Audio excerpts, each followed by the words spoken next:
background about yourself? I'm Francis Rojas, 26 years old. Finished accountancy and graduated with honor in your school. Okay, give some qualities that you have which can make our company more productive. I think I'm intelligent and taking a time to overcome some problems. And I'm working responsible, trustworthy, and optimistic. I think I'm the kind of person that can make our clients impress.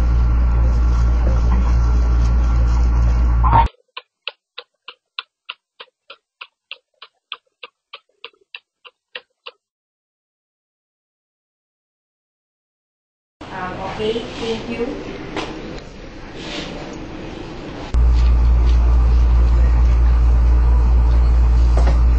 Are you Mr. Rojas? Yes.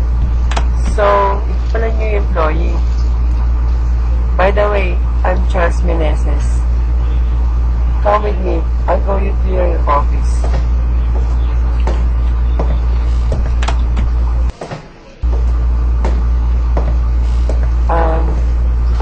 Ito yung opisina ni Mr. Lee. President ng kumpanya, isa siya sa mga sikat na businessman ng bansa. Oh, amaze ka na, no? Ito naman yung, opisina ni Vice President Villanueva. Pero sa taas, punta tayo dun.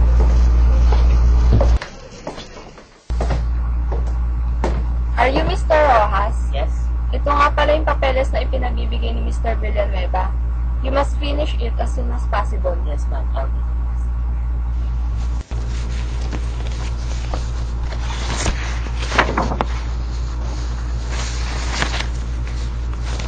Ang dami niya na.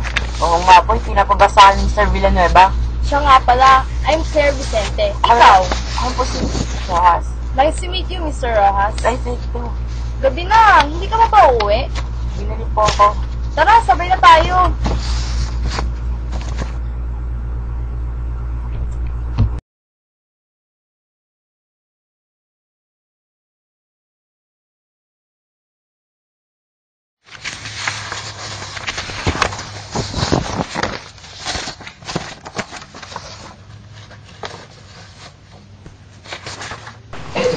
Maling-mali talaga.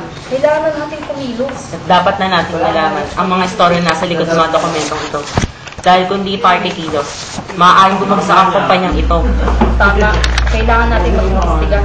Simulan na natin bukas. Sige.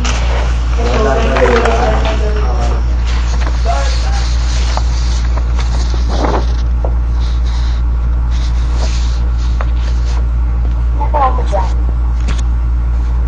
Ano to, ha? Bakit nasa ito? Yung nakakapunta ko, no?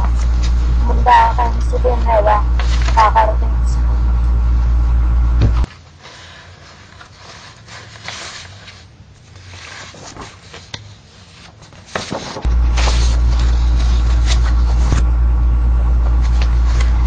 Pumunta ka daw doon, pinapatawag ka ni Mr. Villanueva sa kanyang opisina.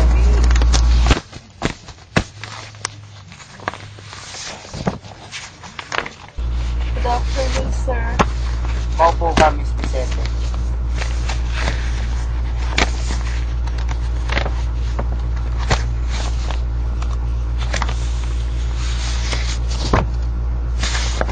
Denise? Ano po? Ano po to, sir? Bakit ang dami pong pera? Bonus mo. Bonus po. Bonus mo para manahimik ka na. Gusto mo naman sigurong tumagal pa ang buhay mo, pati ng anak mo. Pero, sir, Claire, mamili ka. Ang perang yan o ang buhay ng anak mo. huwag niyo na po idamay ang anak ko.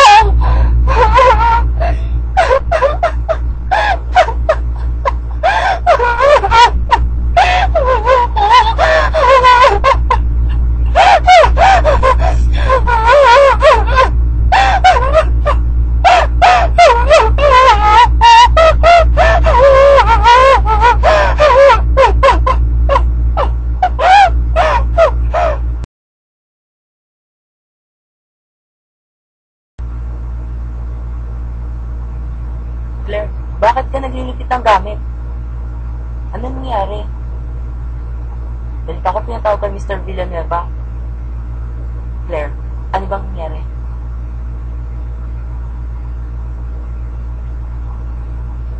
Basta, mag-ingat ka. Claire!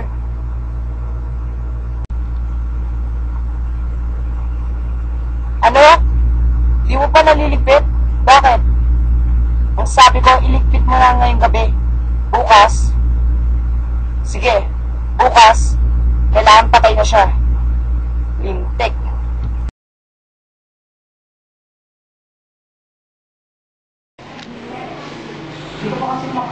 Yan, go. May ganun kasi yun. Ano ang din sa'yo, anak mo?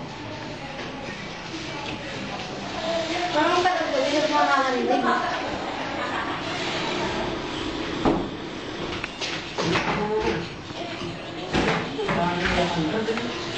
ba ba mga thousand na Isipin mo yung mag-problema mo sa papa. Hindi ko kain ko ulit.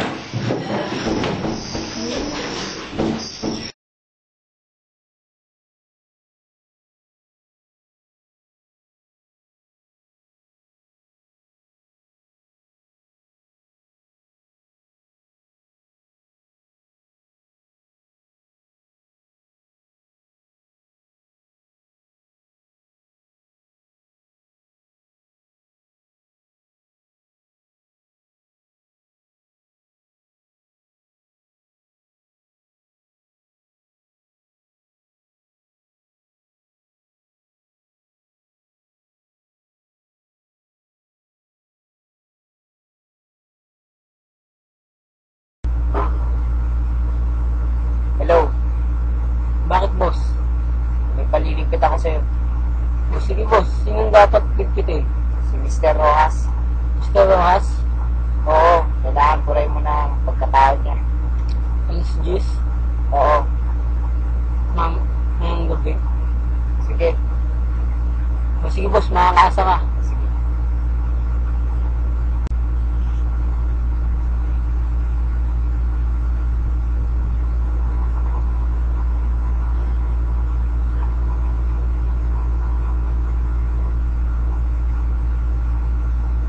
Nakalabas na po ba si Mr. Rojas?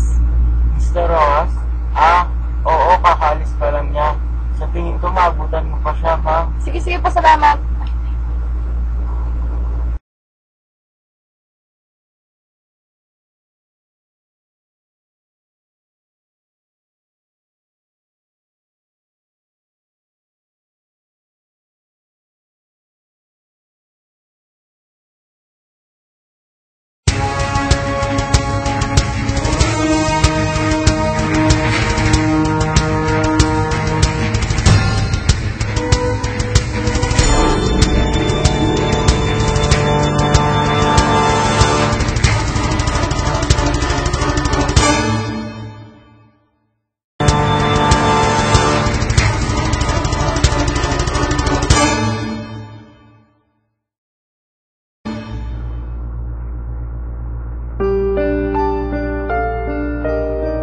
Claire! Claire! Gumising ka! Ano nangyari sa'yo? Claire! Claire! Claire! Claire!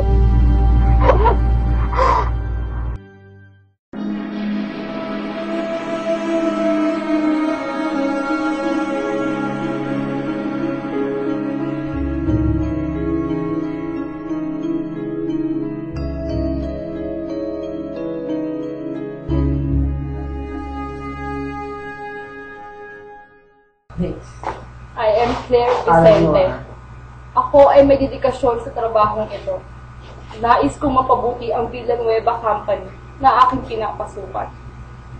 Ngunit mas lalo kong nakita ang kahulugan ng dedikasyong ito.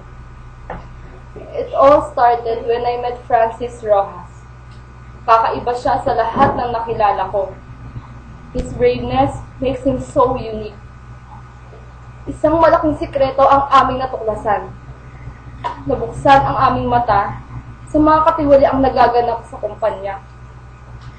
Kaya ako sinadyang i-record ang video na ito ay dahil gusto kong malaman ng lahat ang pagiging sakin ni Mr. Villanueva, ang Vice President ng aming kumpanya.